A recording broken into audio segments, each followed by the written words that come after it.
Hello. So once again, good morning, good afternoon, bonjour. In our presentation, we will present Polish nuclear program, where we are and what will be the next step.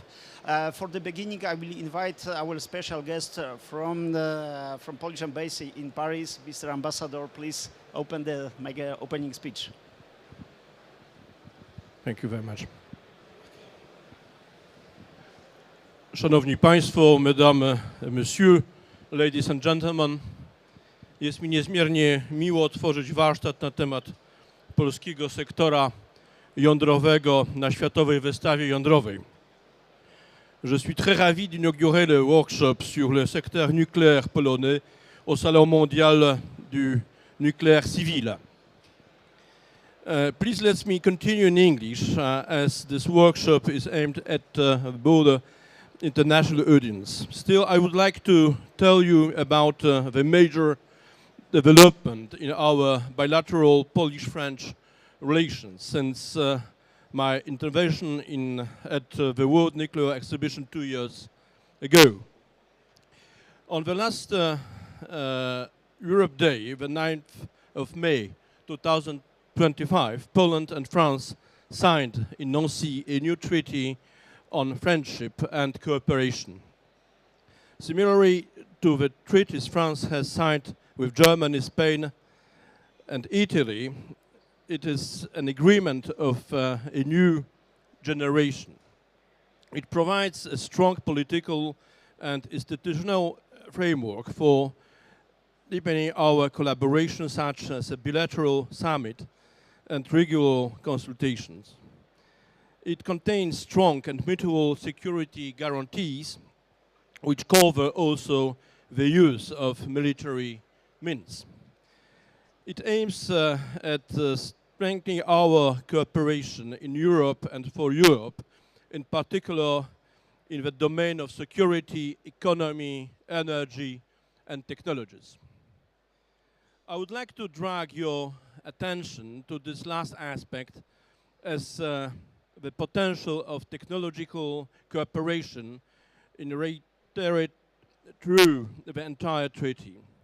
8 out of 14 operational articles of the Treaty of Nancy cover different forms and areas of technological cooperation, including research and development in strategic domains, cooperation between business and science, as well as through European industrial projects.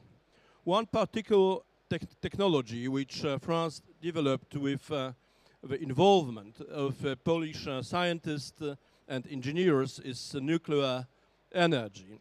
I should mention here Professor Kazimierz Pierre Zaleski, who was tasked with assembling and leading a team of engineers and scientists who prepared the first French nuclear power plant, as well as obviously our common Polish-French Nobel Prize laureate Maria Skłodowska-Curie, who is commemorated in the treaty through the Polish-French Friendship Day, which shall be celebrated each year on the 20th of April. Before passing the floor for the presentation of Polish nuclear program, let me express my satisfaction that the treaty has already been ratified by Poland and is soon to be ratified by French authorities. Życzę Państwu ciekawego spotkania. Je vous souhaite des échanges intéressants, très fructueux. Je vous remercie de votre attention. Dear Director Gaida, the floor is yours. Thank you very much indeed.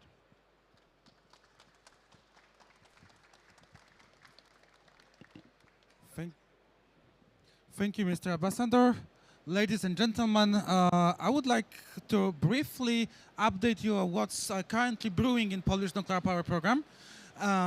So we would be kind of on the same page, because of course, Poland is still a newcomer country. We still don't operate any plants, but we have, I would say, interesting ambitions. no, there was this declaration about 31 countries already have joined during the climate conference about tripling the installed capacity in nuclear power by the year 2050. So that's a very ambitious goal globally. But we may say that in Poland we already did that, but we need to be simply vastly more ambitious in our goals, because we see nuclear power as something that would be crucially important for decarbonization of Polish energy sector, but at the same time to be important pillar of Polish energy security. And those two reasons are the key factors that why are we pursuing a nuclear power program and why this program simply needs to be ambitious. So a short update, the main of the goal of the program, as is stated in the update for the official document called simply Polish Nuclear Power Program. So the main goal is to construct and commission 2 nuclear power plants with total capacity from 6 to 9 gigawatts in total. What's important, based on proven large-scale generation 3 or 3 plus water-cooled reactors. And what's we added here is to create conditions for further development of nuclear power in Poland, because we see right now there is this growing interest in, for example, investment in SMR technologies, but we believe this part of the program should be more business-driven, so we are allowing more, let's say, bottom-up approach in terms of SMR, and the role of the state is simply to create those proper conditions to be successful with the program, but at the same time we are setting a specific goal for a state-driven program that aims to construct those 2 large-scale power plants. So where we are with the first project, we are already, I would say, quite advanced. For that we selected AP1000 by Westinghouse as the technology. The Bechtel would be the general contractor. We also created a special company, Polskie Elektrownie Jądrowe, which is a state-owned company which is responsible to develop this project and then construct and operate this first plant. This company has no other current activities, so it was created specifically for this purpose to run the first nuclear project. We can see a visualization how it should look like quite soon. And you can see on this partial map of Poland where it will be located. So it will be on the north, on the Baltic seashore, in a place called Lubiatowo Kopalino. So how we see this project, what's important, we see that 30% of costs are envisioned to be covered by an own capital through direct capitalization of PEJ, so the investor from the state budget. In April this year, there was a special act went through the parliament and then was signed by the president to ensure financing for this specific part. Of course, we are still waiting to formally give this money to the utility, because that still requires the decision by the European Commission about the allowing this form of state aid. We are working also on that.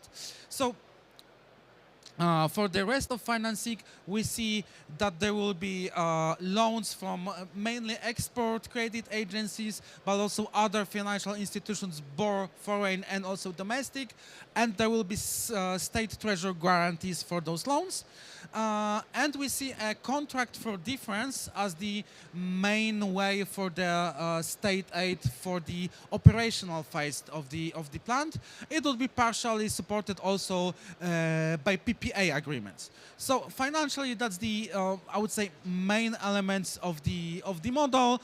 Here we can see what's the scheduling of the I would say key milestones that are ahead of us. Already we have the environmental assessment done, we have environmental permit. Just 2 weeks ago, some preparatory works at the site started with additional trees clearing, so some heavy equipment would be getting there also quite soon for some early preparatory works. Then In 2027, there will be another early construction work starting to be able to simply prepare some structures already, so simply enhancing the works that are started right now. Next year, what we are planning is to, because we are currently negotiating the final EPC contract with Westinghouse Berkshire Consortium, so we believe that it can be signed by the middle of next year. We are at the same time in the process of discussion with European Commission about the state aid. We believe that it's possible that we'll have final decision by the Commission by the end of this year, and that will allow us, for example, to start using this financing I mentioned before. And then the actual, I would say, fully nuclear construction, meaning the first nuclear concrete, should happen in early 2028. And then commissioning of the plant, so the end of construction period for the first unit in 35, then commissioning, and the first electricity to the grid should be available in 3036 for the first unit, and then every subsequent year another unit. So the whole first plant should be fully operational in 2038. What we have next, so the second project, because after some lessons learned for the first one, we decided to approach the second project slightly differently. So what's important will be selecting a strategic partner in an integrated competitive process. For the first one, we did selection first for the technology, then for EPC contractor, etc. Now we want to have it done within a single process. When we would like to have the offers that would incorporate also other elements, not only the technology with a price tag attached, but also elements like financing, also elements that are with other actions that will be supporting how we do it. So as I just said, the offer should include financing options, and that includes also equity shares that should be taken by the offerants. It of course doesn't mean it has to be, for example, a technology provider by himself, but we believe that there should be a partner in the consortium that would also be interested in taking those equity shares, at least for the construction phase. What's important for us, and that's why we are present here, it's a maximization of the involvement of local industry in the project. That's something really important for us, because we believe that it's not only beneficial for the economy, but also it's important element if those plants in the future should be important pillar of energy security. We need to have localized supply chain that will be able to maintain those plants, supply them with spare parts, etc. So we won't be relying on the foreign foreign partners for these essential elements, especially foreign companies from I would say countries that the cooperation with them, it's not that stable, not naming any starting with letter R. So possible participation in energy and users in ownership of the plant, that's also something that we are looking into, because we can see that a lot of especially energy intensive industries interested in the investment in nuclear, and we believe that it can happen not only through their own project based on SMR technologies. We can see that they can take some shares of these projects, that being on early development page, but also like during the construction, we can see that we can then open some of those shares to be sold to those companies that will be interested to then be also off-taker of this electricity. For the technology for the second plant, so what we see is a little bit as I mentioned, when we will be looking at the offers, we'll be looking at the technology itself. That's of course very important part.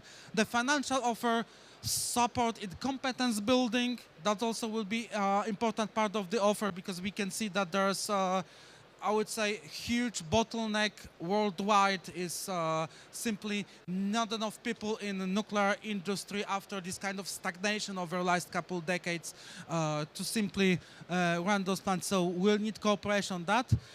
Involved of Polish nuclear, but also events like possible technology transfer, other investments that could be nuclear related, like some equipment manufacturing, maybe fuel fabrication or so other methods, but it can be also some not even, I would say, nuclear related. An important element that we'll be looking into is, of course, going back to technology, maturity of technology. That's why we are focusing on, in the governmental program, on large-scale reactors, because we don't want to build first-of-the-kind plant. We want to use the benefits of lessons learned for the first projects of existing reference plant to simply, for it to be more predictable in terms of scheduling and final cost. So that's why it's large-scale Generation 3 water-cooled reactors. We've already sent invitation letters to this competitive dialogue to 4 countries. That's being to the US. So with AP1000 with Westinghouse, that's to France, of course, EDF with EPR reactors, that's Korea with APR 1400, and that's Canada with CANDU reactors. So those are these 4 technological options that we are now pursuing, and now we are in this early stage of this dialogue when we are slowly building towards the moment that we can receive the offer encompassing those all elements that we would like to have. So, in terms of possible sites, you can see here a map of Poland. So there in the north, as I mentioned, there's a Lubiatowo-Kopalino plant, which will be built on the seashore. But for the next sites, we are aiming for so-called coal to nuclear transition. So we selected sites, 4 sites where currently we have operating coal-fired power plants. So 2 preferred sites, that's Konin and Bełchatów, and the 2 secondary sites, Połaniec and Kozienice. Why we are doing that? Several reasons. One is, of course, to provide those economical benefits to these regions after these plants will be phased out. We need to provide those regions with new jobs. The second reason is also already there is existing infrastructure, that being grid infrastructure, but also economical environment and skill set that is present there. People that know how to operate, maintain coal-fired power plants, and we believe that we can use a lot of those skills for the construction and operation of nuclear power plants. So that's we narrowed this selection to those sites. We already started early site assessment for Bełchatów and Konin. We believe that we can make the final decision on the site in year 2028. So couple words about the possible additional nuclear projects.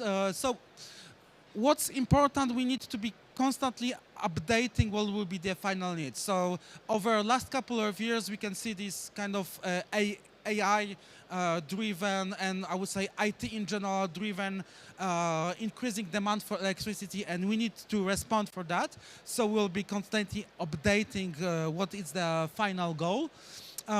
What's important, will be including also some sites that were not taken into consideration when the previous policies were done, but again focusing on this coal to nuclear transition model, simply looking at possibility to invest in some places where are existing coal-fired plants.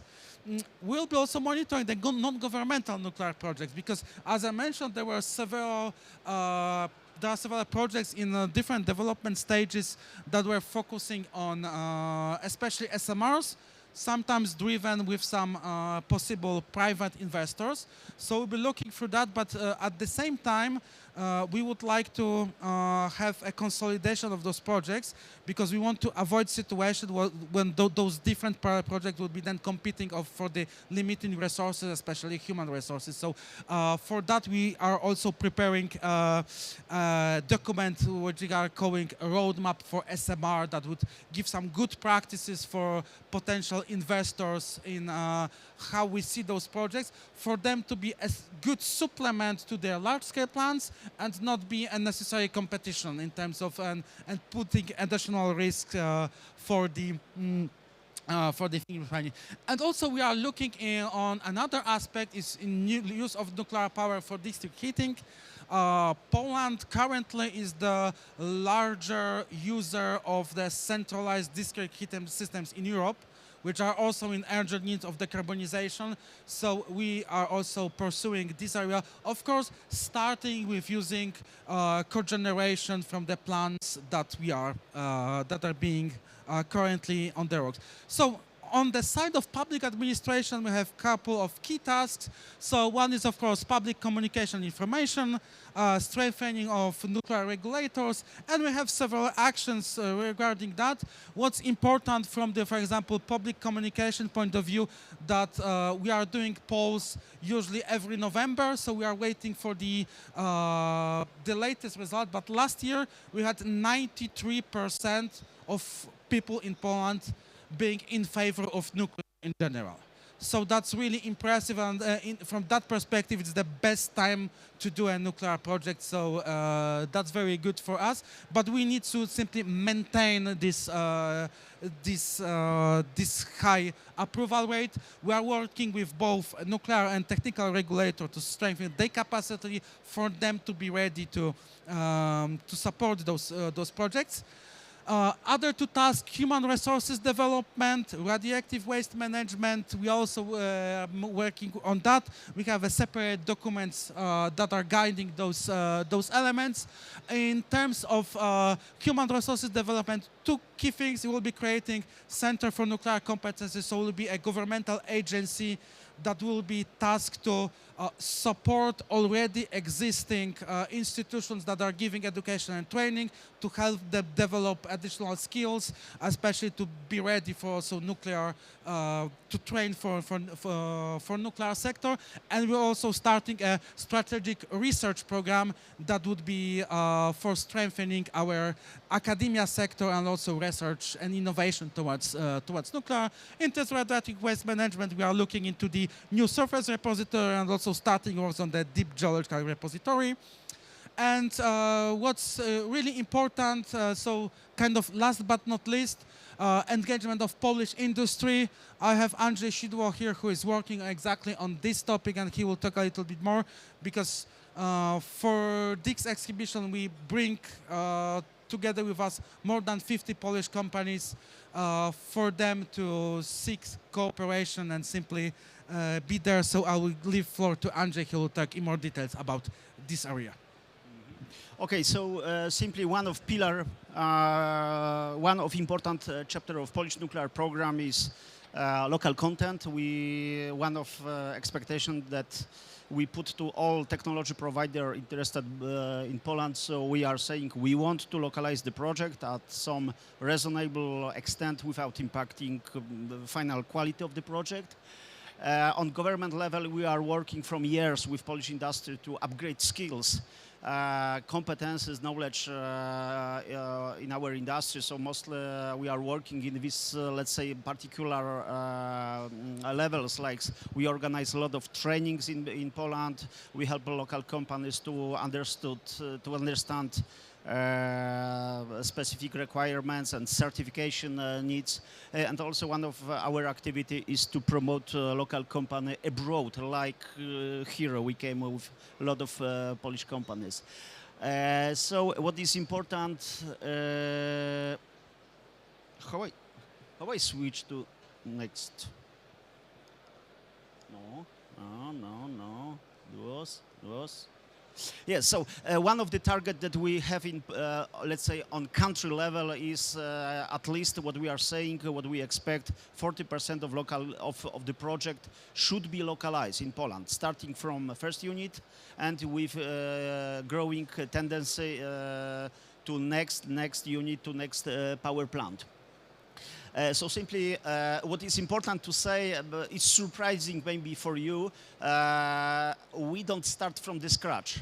We are in nuclear business from years, simply because of export project that Polish companies are involved now or recently or in 5-7 years. So in red color I put all countries where we have identified at least one Polish nuclear experience. So practically all over the world in recent years our companies delivered something or did something or have been engaged. So it's a very good point, starting point for Polish nuclear project. From years we are monitoring Polish competences, like for instance we have the typical Polish companies like small or medium Polish companies, and also we are relatively strong in some particular areas of nuclear business, like we have a lot of nuclear experience manufacturers of pressure pipes, tubes, and also we have a lot of civil construction companies that are pretty well for nuclear business.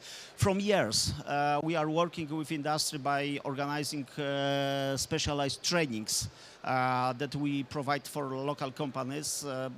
Most of those activities are government-funded activities. So simply we see that we are embarking in nuclear business, and simply at the beginning, government must be in this process. Government must help local companies. Mostly we are funding such specialized trainings that are free for Polish companies. And also one, let's say, parallel activities that we'll do from years. So we are promoting, we are supporting our companies globally on international markets by organizing, let's say, specialized nuclear trade missions. So practically from 10 years we do something. Here in Paris in the World Nuclear Exhibition we are for the 5th time. This is the 5th edition of Polish pavilion that we have. Okay, so this is more or less in this context.